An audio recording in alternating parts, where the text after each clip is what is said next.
Hello everybody. What we're going to be looking at in this quick video is hopefully everything you need in order to prepare and complete your spoken language exams for Functional Skills English Level 2. So you are expected to carry out 2 activities that show how well you are able to communicate. The first activity is a short talk or presentation on the topic of your choice. I'd usually recommend you talk about something that means something to you, so something that you love, because after you have finished giving your presentation, you will be asked a few questions by the other audience members.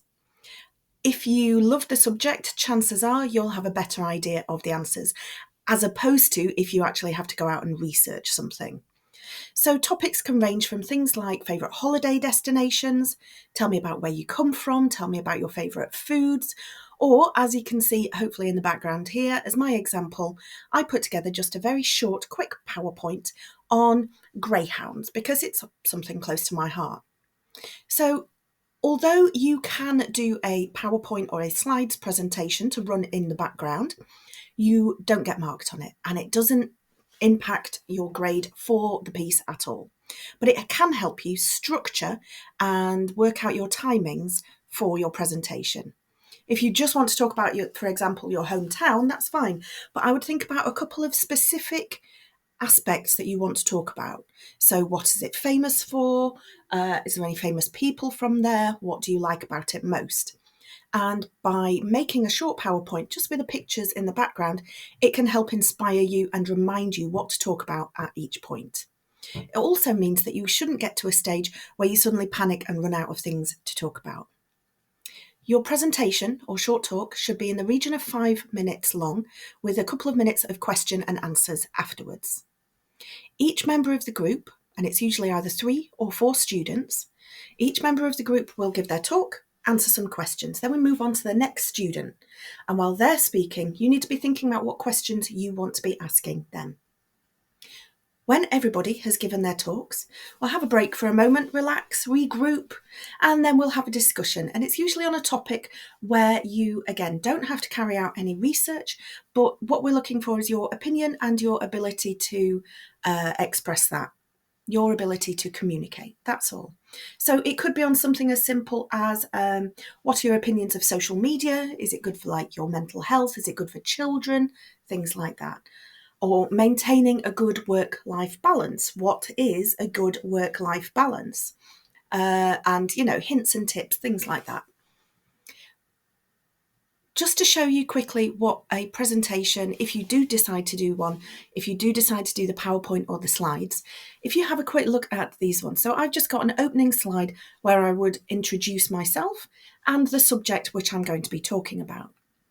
And then, as you can see, I've got pictures on the slides and bullet points. There is not a lot of writing, and that's key. That's for a reason. It's because if you are talking and you have writing on the screen, chances are your audience aren't listening to you, they're just reading the information. So what I do is I use things like bullet points so that it reminds me of everything that I want to talk about, because that's the key. You are being examined on how well you talk. So we've got pictures, we've got bullet points, and each slide is ever so slightly different. And it's like that so that it reminds me of what are the points that I want to talk about. And if I've done just a couple of slides, I think in this case it's 6 or 7 slides, and the last one should always end with asking your audience if they have any questions. If you just finish talking and you go, right, that's it, that's the end, that's okay. But you need to ask your audience if they have any questions for you. So just by having a last slide with those words, any questions, it will help to remind you how to finish, how to complete your presentation. Once all the presentations are completed, the discussion itself should take about 10 minutes. That should give each member of the group time to express their opinion and ask each other questions. Now, what you're going to be marked on is all on the mark scheme which comes from the exam board. Now, obviously, this is a document that is meant for the assessor, which is me. So I complete this for all of you. So at level 2, you have to be able to show that you, for example, communicate information clearly. So if you say, hi, my name is Alex and I'm here today to talk to you about whatever, you are communicating your information clearly. If you say, I love my hometown because it has this and this, then you are completing the next point, which is to express opinions and arguments and supporting them with relevant evidence.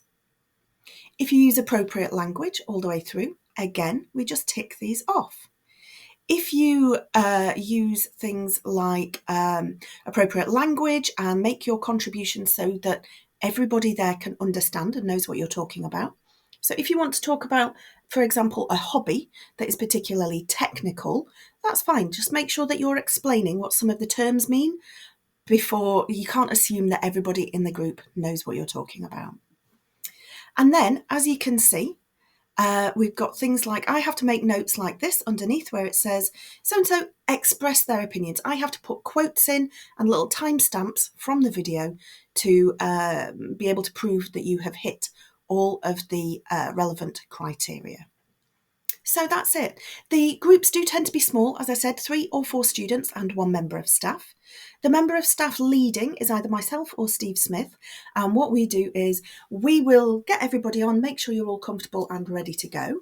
And then when the first person speaks, we will turn off our cameras and we will time you for 5 minutes. When that 5 minutes is up, we will reappear. We won't interrupt you or anything like that, but we will turn our cameras on, and that is so that you know you have reached that 5-minute level, so that you don't have to be watching your clock as you're going.